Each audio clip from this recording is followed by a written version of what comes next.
কি ভর্তা মনে হচ্ছে বলেন তো আপনারা?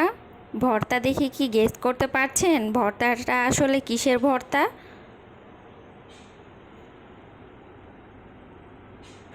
হঠাৎ করে মনটা চাইলো একটু ভিন্ন রকম খাবার খেতে, তাই আজকে একটু ভিন্ন রকম রেসিপি নিয়ে আপনাদের সাথে হাজির হলাম। আসসালামু আলাইকুম সবাইকে, কেমন আছেন সবাই? আলহামদুলিল্লাহ, আমরাও ভালো আছি। আজকে আমি রুই মাছ দিয়ে ভর্তা বানাবো।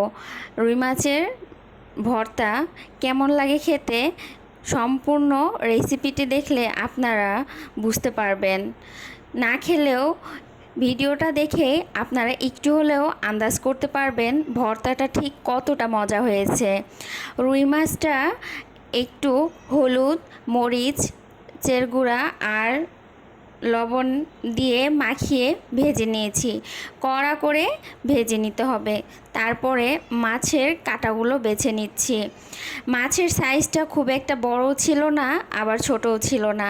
ঘরে যে মাছ ছিল সেই মাছ দিয়ে আমি ভর্তা বানাতে লেগেছি, তাই কাটা একটু বেশি। কাটাগুলো আমি ধৈর্যশীলদের মতো একটা একটা করে বেছে নিয়েছি।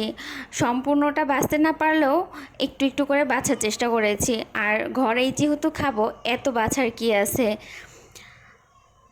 এই তো একটা একটা করে বেছে নিচ্ছি। বড় মাছ হলে কাঁটাটা একটু পরিমাণে কম থাকে। ঘরে বড় মাছ ছিল না, যা ছিল তাই দিয়েই ভর্তাটা চালিয়ে দিব আজকে। তারপরও ভর্তাটা এত মজা হবে বলার বাইরে। গরম ভাতের সাথে এই ভর্তার একেবারেই জুড়ি নেই। ভর্তাটায় আমি শুকনা মরিচ ব্যবহার করব, তাই শুকনা মরিচটা আগে ভেজে নিচ্ছি। শুকনা মরিচের ভর্তার জুড়ি মেলা ভার। তারপরেই কাঁচামরিচ দিয়ে দিব আর পেঁয়াজ কুচি দিয়ে দিব। আমি সম্পূর্ণ ভর্তাটা শুকনো মরিচ দিয়ে করব না, সাথে 2টা কাঁচামরিচও দিয়েছি। কাঁচামরিচেরও ফ্লেভার আসবে, সাথে শুকনো মরিচেরও। ভর্তাটায় আলাদা একটা মজার ভাব নিয়ে আসতে। এই তো অল্প অল্প করে ভেজে নিচ্ছি। তারপরে ভাজা হয়ে গেলে আমি উঠিয়ে নিব।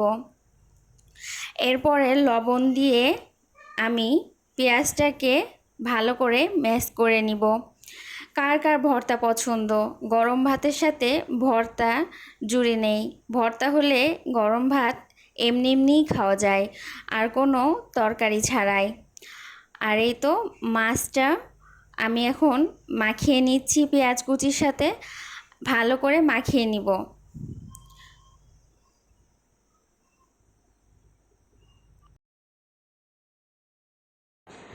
আমার ভর্তার ফাইনাল লুক দেখতে যতটা না সুন্দর হয়েছে, খেতে তার থেকেও মজা হয়েছে।